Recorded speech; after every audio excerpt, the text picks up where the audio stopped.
cette ère, Dieu fera en sorte que tous pratiquent sa vérité,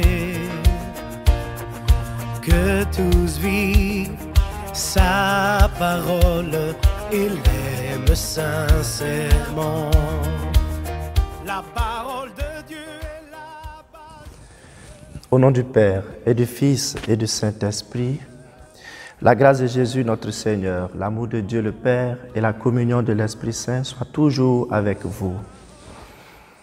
Frères et sœurs, nous faisons mémoire aujourd'hui des jeunes martyrs de l'Ouganda, Charles Lwanga et ses compagnons, des jeunes Africains qui, remplis de la force de l'Esprit, n'ont pas eu peur ou honte de témoigner de leur foi jusqu'à la mort. Que le Seigneur nous remplisse chaque matin de cette force qu'ont eu ces martyrs de la bonne nouvelle. Prions. Seigneur notre Dieu, tu as fait que le sang des martyrs soit une semence de chrétiens. Accorde à l'Église que Saint Charles Lwanga et ses compagnons ont fécondé par leur sang de te donner une abondante moisson. Par Jésus, le Christ, notre Seigneur et notre Dieu, qui règne avec toi et le Saint-Esprit, maintenant et pour les siècles des siècles. Sa bouche, c'est ce que Dieu accomplira en vous. C'est la parole de Dieu. Donne vie à l'homme, elle seule peut lui offrir la lumière. Commencement de la seconde lettre de Saint Paul apôtre à Timothée. Moi, Paul, qui suis par la volonté de Dieu, apôtre du Christ Jésus, à cause de la promesse de la vie que nous avons en Jésus-Christ, je te souhaite à toi, Timothée, mon enfant bien-aimé, grâce, miséricorde et paix de la part de Dieu le Père et du Christ Jésus, notre Seigneur. Je suis plein de reconnaissance envers Dieu, que j'adore avec une conscience pure, comme l'ont fait mes ancêtres. Je le prie sans cesse, nuit et jour, en me souvenant de toi. C'est pourquoi je te rappelle que tu dois réveiller en toi le don de Dieu que tu as reçu quand je t'ai imposé les mains. Car ce n'est pas un esprit de peur que Dieu nous a donné, mais un esprit de force, d'amour et de raison. N'aie pas honte de rendre témoignage à notre Seigneur, et n'aie pas honte de moi qui suis en prison à cause de lui. Mais avec la force de Dieu, prends ta part de souffrance pour l'annonce de l'Évangile. Car Dieu nous a sauvés et il nous a donné une vocation sainte, non pas à cause de nos propres actes, mais à cause de son projet à lui et de sa grâce. Cette grâce nous avait été donnée dans le Christ Jésus avant tous les siècles, et maintenant elle est devenue visible à nos yeux, car notre Sauveur, le Christ Jésus, s'est manifesté en détruisant la mort et en faisant resplendir la vie et l'immortalité par l'Évangile, par lequel j'ai reçu la charge de messager, d'apôtre et d'enseignant. C'est pour cette raison que j'ai encore à souffrir ainsi, mais je ne le regrette pas, car je sais en qui j'ai mis ma foi, et je suis sûr qu'il est assez puissant pour sauvegarder jusqu'au jour de sa venue l'Évangile dont je suis le dépositaire. Parole du Seigneur. En cette ère, Dieu fera en sorte que tous pratiquent sa vérité. Vers toi, Seigneur, je lève les yeux. Vers toi, j'ai les yeux levés, vers toi qui es au ciel, comme les yeux de l'esclave vers la main de son maître. Comme les yeux de la servante vers la main de sa maîtresse, nos yeux levés vers le Seigneur, notre Dieu, attendent sa pitié.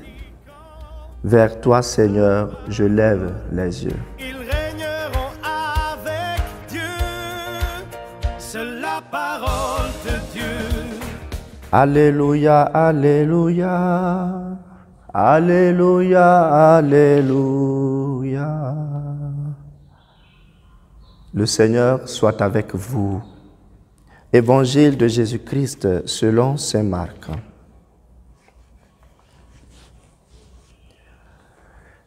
Des Sadducéens, ceux qui affirment qu'il n'y a pas de résurrection, viennent trouver Jésus et ils l'interrogeaient. « Maître, Moïse nous a donné cette loi. Si un homme a un frère qui meurt en laissant une femme, mais aucun enfant, qu'il épouse la veuve pour donner une descendance à son frère. Il y avait 7 frères. Le premier se maria et mourut sans laisser de descendance. Le deuxième épousa la veuve et mourut sans laisser de descendance. Le troisième pareillement, et aucun des 7 ne laissa de descendance. Et finalement, la femme mourut aussi. À la résurrection, quand ils ressusciteront, de qui sera-t-elle l'épouse, puisque les 7 l'ont eue pour femme? Jésus leur dit, « N'êtes-vous pas dans l'erreur en méconnaissant les Écritures et la puissance de Dieu? Lorsqu'on ressuscite d'entre les morts, on ne se marie pas, mais on est comme les anges dans les cieux. Quant à dire que les morts doivent ressusciter, n'avez-vous pas lu dans le livre de Moïse, au récit du buisson ardent, comment Dieu lui a dit, « Moi je suis le Dieu d'Abraham, le Dieu d'Isaac, le Dieu de Jacob. » Il n'est pas le Dieu des morts, mais des vivants. Vous êtes complètement dans l'erreur. Acclamons la parole de Dieu. En cette ère, Dieu fera en sorte que tous pratiquent sa vérité, que tous vivent sa parole. Frères et sœurs, la parole de Dieu de ce jour nous fait méditer sur notre vie chrétienne, une vie qui est souvent encline à des hostilités, à des tentations de tout genre, à des doctrines fausses qui nous éloignent de la vérité de notre Seigneur Jésus-Christ. Dans l'évangile d'aujourd'hui, Jésus rencontre l'hostilité des Sadducéens qui tendent un piège sur la question de la résurrection. Et Jésus leur reproche leur égarement dans la doctrine. N'êtes-vous pas en train de vous égarer en méconnaissant les Écritures et la puissance de Dieu? Cette hostilité des Sadducéens peut être la nôtre si nous ne nous attelons pas à bien connaître nos Écritures. Il nous faut connaître nos Écritures pour éviter de tomber dans les fausses doctrines qui pullulent sur le christianisme.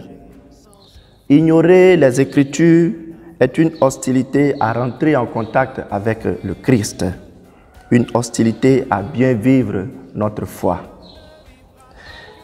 Il y a d'autres hostilités à notre vie, la dureté de la vie, l'influence des autres, la peur d'être différent, la honte de témoigner de notre foi, etc. Toutes ces choses qui rendent notre foi tiède et timide. C'est pourquoi Saint Paul, qui souffre en prison des mains de ceux qui sont hostiles à l'Évangile, s'adresse à son fils spirituel Timothée en ces termes. « N'aie pas honte de rendre témoignage à notre Seigneur, car le Seigneur Jésus nous a fait grâce. » Oui, le Seigneur nous a fait grâce de sa force, de son esprit depuis le jour de notre baptême. Et si les hostilités de notre vie et de notre foi ont rendu timide notre vie chrétienne, Saint Paul nous dit ceci: ravive ce don gratuit de Dieu que tu as reçu depuis l'imposition des mains. Autrement dit, rallume la flamme de ton témoignage, de ton engagement. N'aie pas peur de ces hostilités, car l'esprit que tu as reçu n'est pas un esprit de peur, mais un esprit de force. C'est cette force qui habitait ces jeunes Ougandais qui ont préféré rester fidèles à l'Évangile et supporter les hostilités à leur foi jusqu'à mourir. Ces martyrs étaient remplis de l'Esprit Saint et nous avons reçu ce même Esprit, alors que rien ne nous effraie, même pas la pandémie et les difficultés de ce moment.